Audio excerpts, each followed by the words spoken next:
My beloved crows, we are going to be eating so damn good in the coming years.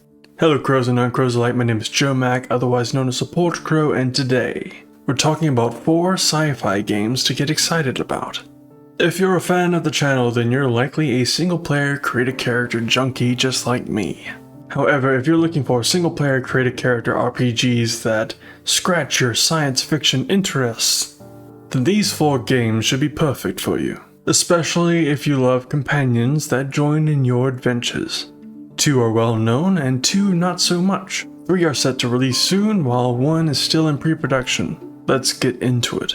At the top of the list we have The Expanse, Osiris Reborn, a game that was greatly inspired by the Mass Effect trilogy games, and promises similar features such as romanceable companions that support you in combat in real time and can be influenced by your decisions in their personal side stories, third-person gunplay with abilities, and a customizable character with at least 3 confirmed background options.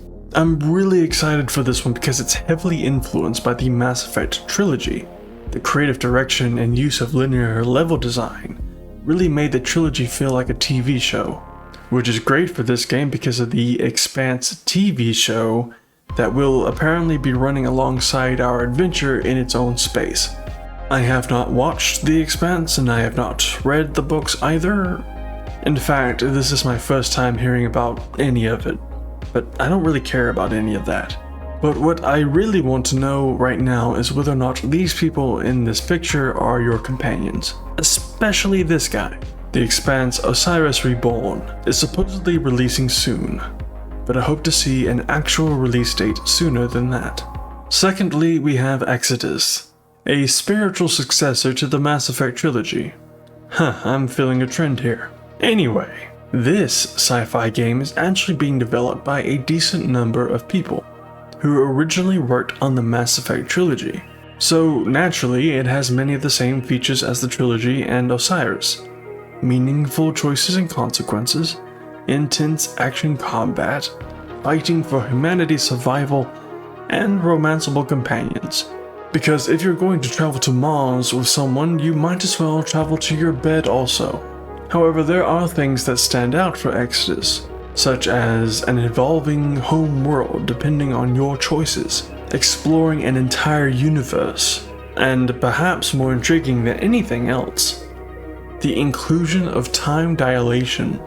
Time dilation being the passage of time being slower for someone traveling at near speed of light versus someone that's just chilling out on a planet. Meaning, if you decide to leave the companion in your bed while you go out for a quick mission, that companion might have aged 50 years by the time you get back. So if you're not going to keep it in your pants, then I recommend you at least keep it in space. Exodus is set to release in 2026. Thirdly, we have TheOuterWorlds 2, the satirical, sarcastic wonder blasting its way to our consoles very soon. I love the writing of the first game and I greatly recommend you drop your character's intelligence all the way down. You'll get these dumb dialogue options that are absolutely hilarious. Much like the first game, TheOuterWorlds 2 will have you explore a new solar system with a new ship and a new crew. And yes, there are companions here also. However, they will likely not be romanceable. Obsidian Entertainment likes to keep us in the friend zone, which is fine, you know. TheOuterWorlds 2 will be releasing later this 2025.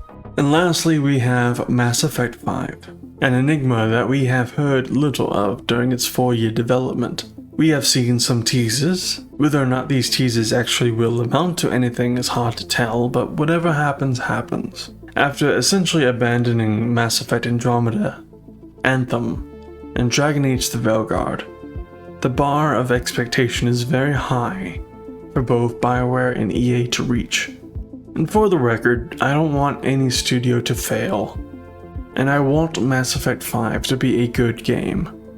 I want every game in this video to be a great success. That way we can get even more games like these in the future. But I'll talk more about Mass Effect 5 next month. For now though, let's just hope that Mass Effect 5 will be okay. Because it kinda needs to be. This video is meant to highlight some really fun games to enjoy in the future. However, it also highlights that there are studios willing to compete with a genre of game that BioWare used to be masters of, especially when those studios have developers who worked on BioWare games. I guess that's what happens when you lay off your developers. They end up being your competition. Hindsight. It's a great thing to have. Mass Effect 5 is set to release sometime between now and the heat death of the universe. Realistically, potentially next year or the year after that though. I hope you enjoy the video and thank you for watching. I know this video kinda came out of nowhere, but I got so excited over these games that I had to whip something together. We're back to our scheduled content this Friday with the Bethesda Zone, which will be going over the long wait for the Elder Scrolls 6 and why it's causing fans to have a bit of an existential crisis. Try not to have an existential crisis between now and Friday, if you can help it. Until then though, be well, be kind, and especially nowadays, be safe. The real world is getting very hostile, very quickly. And you can't come home to play these RPGs if you get hurt out there. So please, be safe. Bye bye.